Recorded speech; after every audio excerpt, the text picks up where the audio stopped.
What's your name, ma'am? Peggy Dunn. Margaret Dunn, got it. Go ahead, sir. The system of which you are a part produces subdivisions in which emergency responders don't achieve timely access to Austinites dialing 911. Knowing this, planning commissioners approached the Public Safety Commission, which sought the expertise of Fire Marshal Rob Breeze last January 8th. Quote, he said, "The criteria manual for the fire department shows us being included at the third step without all the stakeholders, the fire department specifically, having had a chance to look it over. Ideally, a fire engineer would be in the room," referring to being in the room with the development services reviewers, the transportation subdivision reviewer, drainage reviewer. There was an Austin firefighter present for the April 5th contact team's unanimous vote opposing variances for the flag lots at the far distal end of the driveway in your backup. His immediate reaction to the driveway before you was highly negative.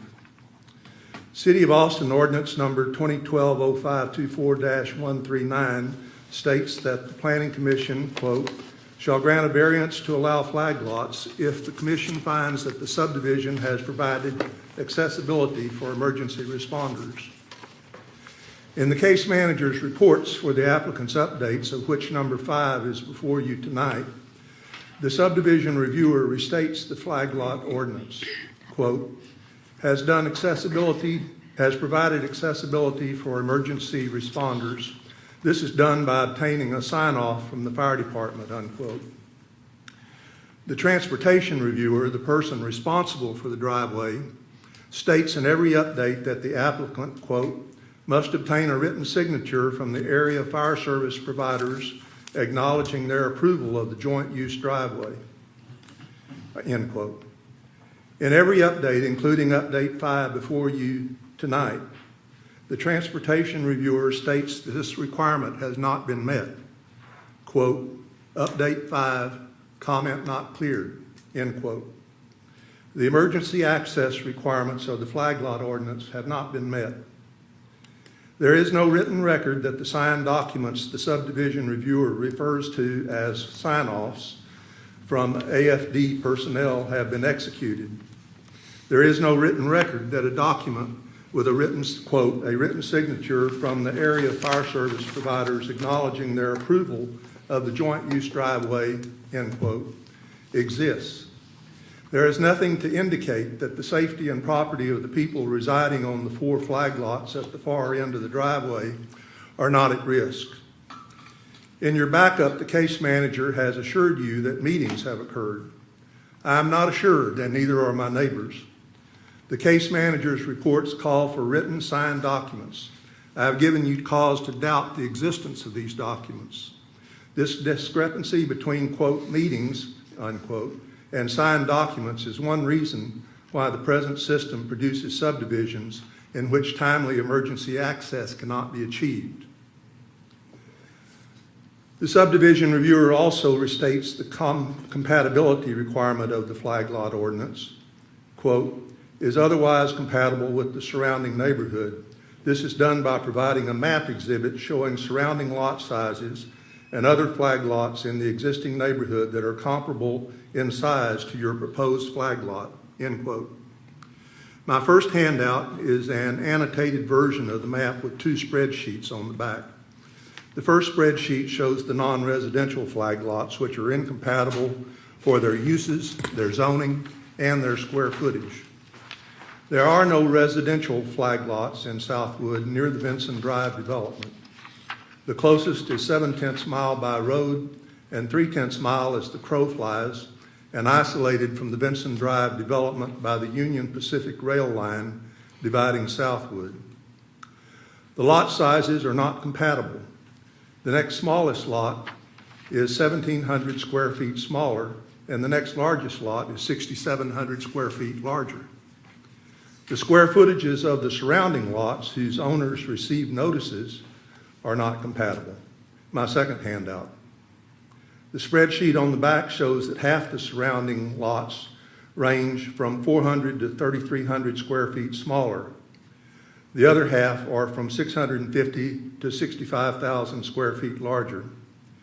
The flag lots in the Vinson Drive development are not compatible with their surroundings and are in violation of the flag lot ordinance. And pardon me, I forgot to introduce myself. I'm Ray Collins. I'm treasurer of the Southwood Neighborhood Association and a member of the South Manjack Combined Neighborhood Plan Contact Team.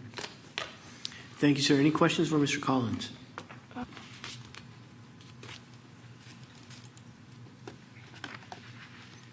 Good morning.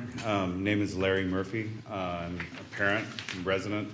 I'm also was an active and involved member of the South Austin Combined Neighborhood Planning process and the neighborhood plan, which I believe was added October 2015. Contact South Manchac contact team member, and I'm also a Southwood Neighborhood Association officer. I'm here to again ask you to reject this application, following up on what Ray said on the flag lots, but also from the bigger picture. As we've heard all night tonight,